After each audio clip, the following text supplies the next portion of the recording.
Good morning అండి. మొదటిసారిగా my hub ఛానల్‌కి విజిట్ చేసిన వారు సబ్స్క్రైబ్ చేసుకోండి. కావాల్సిన ఇన్ఫర్మేషన్ కోసం కామెంట్లు తెలియపరచండి. అదేవిధంగా వీడియో నచ్చినట్లయితే లైక్ చేయండి అండ్ షేర్ చేయండి సార్.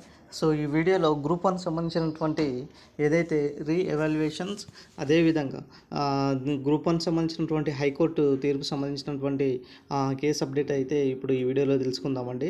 సో ఇప్పుడు చూడొచ్చు సార్, మనకు గ్రూప్ 1 సంబంధించినటువంటి ఏదైతే ఎవాల్యుయేషన్స్ ఉన్నదో, సో ఒక అభ్యర్థికి 482 మార్క్స్ గానుకు 422 మార్క్స్ రావడం జరిగింది. సో దీనికి సంబంధించినటువంటి ఈ కేసు అయితే వేయడం జరిగిందండి. సో ఈ కేసు ప్రకారం ఎవాల్యుయేషన్స్ ఉంటుందా లేదా, సో గ్రూప్ 1 సంబంధించినటువంటి మెయిన్స్ మళ్ళీ కండక్ట్ చేస్తారా అనేసి చాలామంది అభ్యర్థులకు సందేహాలు ఉన్నాయి. సో చాలామంది అభ్యర్థులు కామెంట్లో చెప్తున్నారు సార్, దీనికి సంబంధించినటువంటి ఎవాల్యుయేషన్స్ ఉంటుందా లేదా అనేసి చెప్తున్నారు. వాస్తవానికి అయితే మళ్ళీ ఈ యొక్క పునఃమూల్యాంకన ఏదైతే ఉన్నదో అది చేయాలి అంటే ఇప్పట్లో అది జరిగే ప్రాసెస్ అయితే కనబడట్లేదు సార్. ఎందుకంటే already TGPSC certificate verification dates ఇచ్చారు. వెబ్ ఆప్షన్స్ సంబంధించినటువంటి ప్రక్రియ అనేది చాలా వేగవంతంగా కంప్లీట్ అవుతుంది కూడా. సో దీనికి సంబంధించినటువంటి హైకోర్టు ఏం చెప్పిందంటే, గ్రూప్ 1 సంబంధించినటువంటి ఏదైతే ఫలితాలు ఉన్నాయో ఆ ఫలితాలపై నిలుపుదల చేస్తూ అంటే ఆపేయండి, మేము చెప్పేదాకా ఆపండి.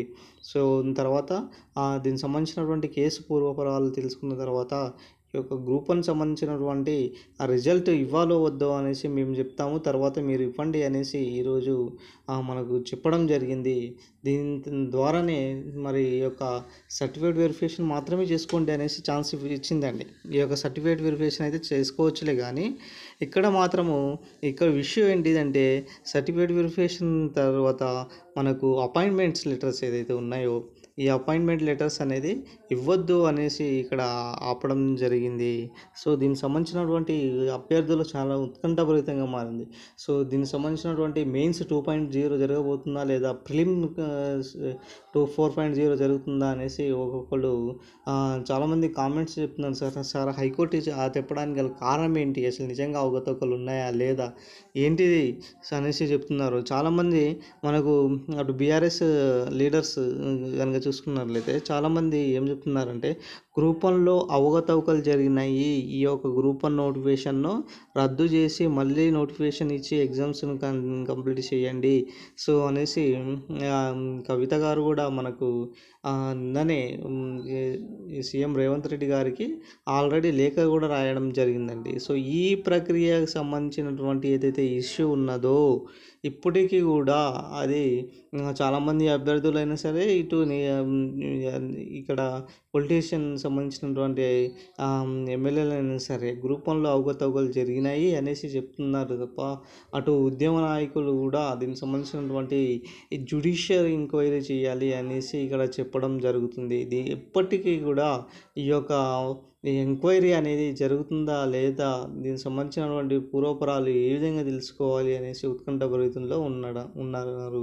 సో ఇది ఇప్పటికి కూడా సార్ నేను చెప్పేది ఏంటిదంటే, ఈ అభ్యర్థులు సేమ్ మార్క్స్ వచ్చినాయంట ఒకటికి. రెండో పాయింట్ ఏంటిదంటే, ఒకే సెంటర్లో 71 మందిగా ఎక్కువ మార్క్స్ రావడం జరిగింది అనేసి ఇంకో ఇష్యూ అండి. ప్రధానంగా ఇన్ని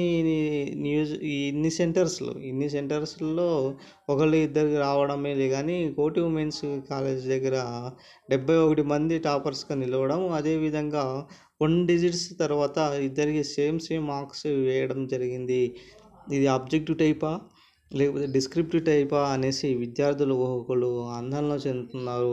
సో నిన్న జరిగినటువంటి ఇందిరా పార్క్ దగ్గర సో ఆర్ కృష్ణ గారు ఒకటే డిమాండ్ చేయడం జరిగింది, హలో టీఎస్పీఎస్సీ, సో ఇప్పటికైనా సరిదిద్దుకోండి, మీ యొక్క తప్పులు ఏదైతే ఉన్నాయో అవకతవకలు ఉన్నాయో మీరు ఖచ్చితంగా దీన్ని సర్దుకోవాల్సిన బాధ్యత మీది అనేసి చెప్పడం జరిగింది. దీనిపైన టీజీపీఎస్సీ చైర్మన్ గారు వచ్చి దీని ప్రెస్ మీట్లో మాట్లాడాలనేసి డిమాండ్ కూడా చేయడం జరిగింది. దీనిపై యొక్క స్పందన ఏంటిది అనేసి కూడా డిమాండ్ చేయడం జరిగిందండి. సో ఇది మొత్తానికి ఓవరాల్గా అయితే మనకు జరిగినటువంటి గ్రూప్ 1 సంబంధించినటువంటి ఒక పెద్ద ఇష్యూ అండి. తెలంగాణలో దాదాపుగా 10 సంవత్సరాలు రానటువంటి గ్రూప్ 1 నోటిఫికేషన్స్ దాదాపుగా ఇన్ని రోజుల తర్వాత గూడా అటు ప్రిలిమినరీ స్టేజ్ నుంచి అయినా సరే, ఇటు మెయిన్స్ స్టేజ్ నుంచి అయినా సరే, ఇప్పటికి కూడా ఈ యొక్క ప్రక్రియ దగ్గర అయితే కేసులు పడుతూనే ఉన్నాయి. డజన్ల కొలది కేసులు ఇప్పటికీ రాబోతూనే ఉన్నాయి సార్. సో, ఇది మన గ్రూప్ 1 సంబంధించినటువంటి issue. Thank you friends. Thank you one and all.